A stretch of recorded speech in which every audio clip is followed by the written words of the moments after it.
আমি আসার পর থেকে স্যারের একটার পর একটা বিপদ লেগেই আছে। কই আমি আসার আগে তো এরকম হতো না। তাহলে আমি অপয়া, আমার জন্যই এরকম হচ্ছে। কিভাবে এইসব ঘটলো আমি নিজেও জানি না। সময়ের উপর ভরসা রাখো আর্য। মায়ের কথা কোনো দিন ভুল হয় না। ঠিক পারবে তুমি। সব শেষ হয়ে গেছে, আমাদের আমাদের কোম্পানি ডুবে গেছে। আমি জানতাম এটাই হবে, আমাদের জন্য কিছুই থাকবে না। তুই শান্ত হও, কি সব বলছো তুমি? আরে বাবা আগে শোনো তারপর বলো। কি শুনবো আর শোনার কি আছে? এই তো বললেন কোম্পানি ডুবে গেছে। এই তো মাদার ইন ল দাঁড়িয়ে আছেন, এনাকে আমি কতবার প্রশ্ন করেছি, আমাকে কোনো প্রশ্নের উত্তর দেয়নি, কোনো কিছু জানতে দেওয়া হয়নি। এখন তো সবকিছু শেষ।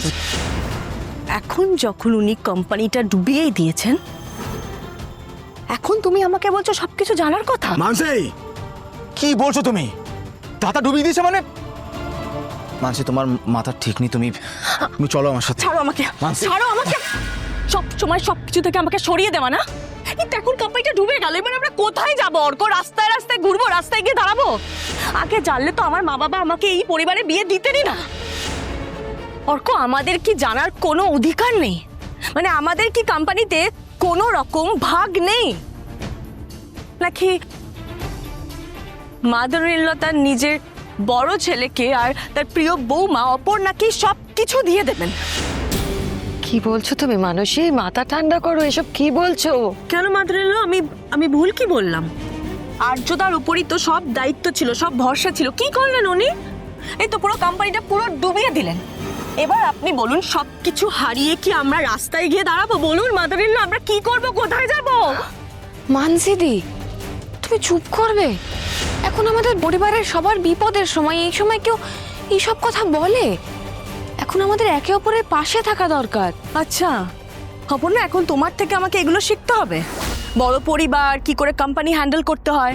শোনো, তুমি তো থাকতে ওই কলোনিতে, সবাই মিলে মাথা গুজিয়ে একটা একটা ঘরের মধ্যে থাকতে, আর পাড়ার বাথরুম সবাই একসাথে ইউজ করতে।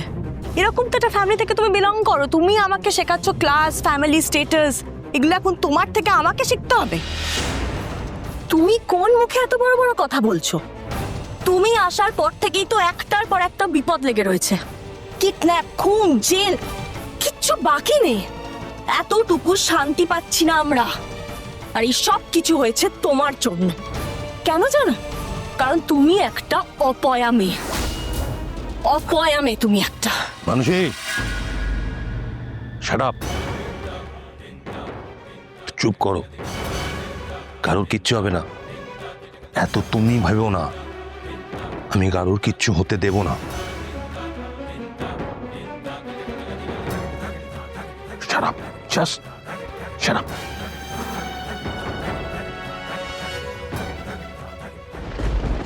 অপর্ণা, তুমি অপর্ণা কিছু মনে করো না। তুমি দেখো মানসী না মাথাটা গরম করে এগুলো।